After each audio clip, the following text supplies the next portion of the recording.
Now you can't see anything. Anything! You cannot see your hand in front of your face because there's 8 million gallons of chlorine to keep the water so that we didn't all get like organisms. And you're like, whatever breath you have, you know, got to get you through. And invariably, it's a panic scene because we're swimming away from the aliens. The director will yell, he'll need to see more panic. So he'll grab the microphone from Ernie, who's like trying to just make sure everybody gets through it alive. And he'll go, I need to see more bubbles! Bubbles! I basically have enough air to, you know, just like make it, right? Maybe. Bubbles! So you try to expel a little bit, you know. And he's, no, bubbles! Now you're like, okay, I'll give you some bubbles. There were about, I was real good at it. There were people who I won't name names, who, you know, they had to use their stunt doubles because they just couldn't get through it. But I was real good at it, and you know, pretty athletic and a pretty good swimmer.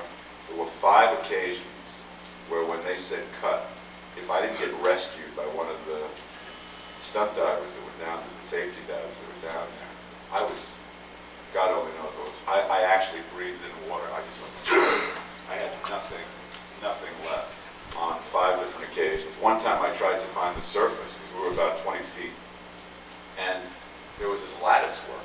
So if you went up in the wrong spot, you hit a roof, and you like, and they had to like swim and get me and shove this thing in my mouth. My eyes were rolling in the back of my head.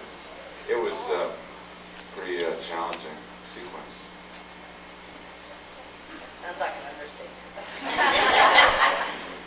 But, you know, cool to do. Real cool to do. Another challenge. You were very funny, by the way. It really slows down. Thank you. Thank you. Yes, to the back. At the end of the Alien Resurrection, it was obviously a setup to get the aliens onto Earth. So if they do another movie, would you be interested in being in it? Sure. Absolutely. It's a, you know, that was one of those, you know, like, wow, aliens. You know, there's some amazing people who've done these movies, you know, directors and actors. And, you know, that was, you know, like a great privilege to be a part of that, the lore that is the, you know, the alien arc. And yeah, I would absolutely love to. Yes. How old are your children now, and are they showing any interest in going to your line of work? My daughter's 15, and my son is 9. And yes. I won't go into any detail. Yes. And now that you've had lunch with Picasso, and I hope relatively recently, any talk about the movies, perhaps?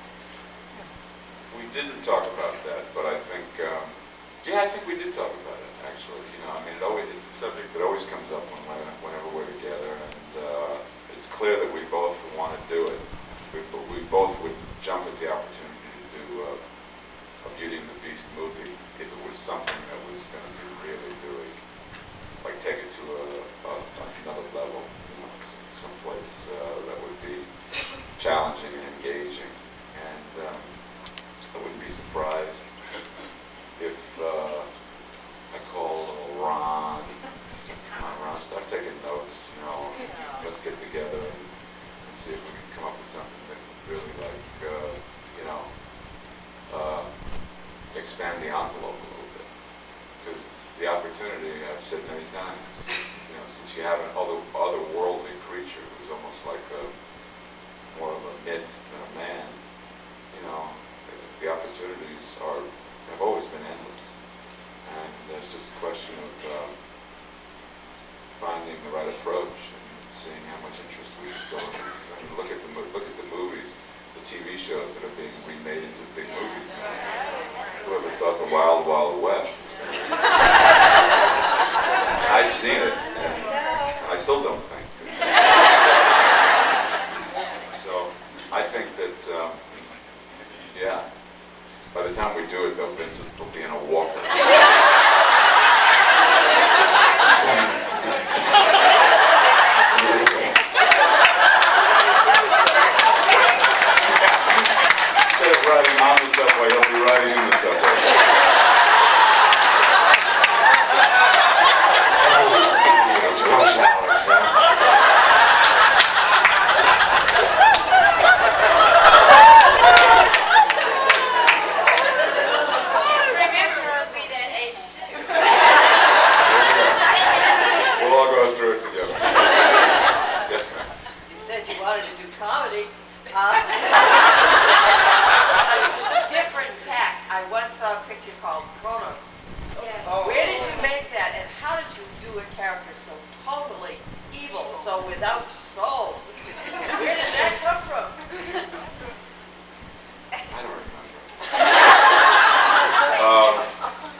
film. It was the first film of a gentleman named Guillermo del Toro, who went on to make an unfortunate film called, I think, called Mimic. But a brilliant young man, brilliant. And Guillermo was to Mexico what Rick Baker is to the United States. He was cutting edge of special effects makeup. So he knew of my work because I'd done so much of it, and sent me a letter and the script, and it was a really, really interesting, bizarre script along the way.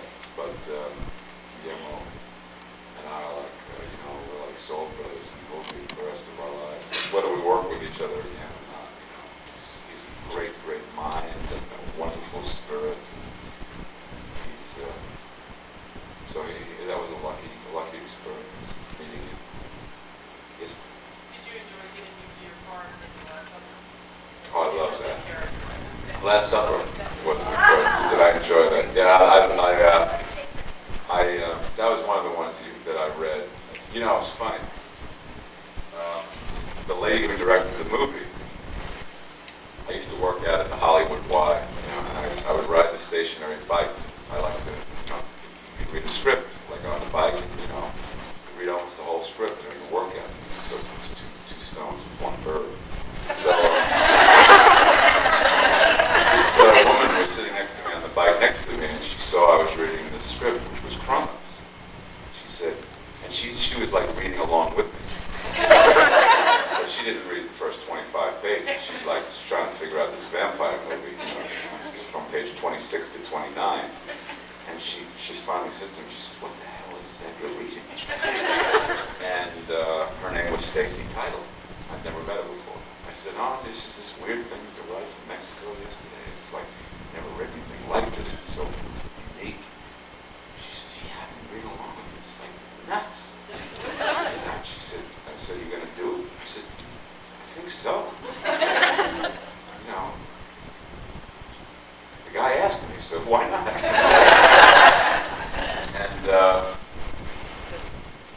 every week and a half, she and I'd be on the bike next to each other, and we started to become friends. And I got back from France and ran into her best friend at the gym, and I said, "Where's Stacy working out?" She said, "No, she's prepping this movie that she's going to do." She said, "Wow, I need to get you a copy of it." Sure enough, she brings it to the house and drops it off.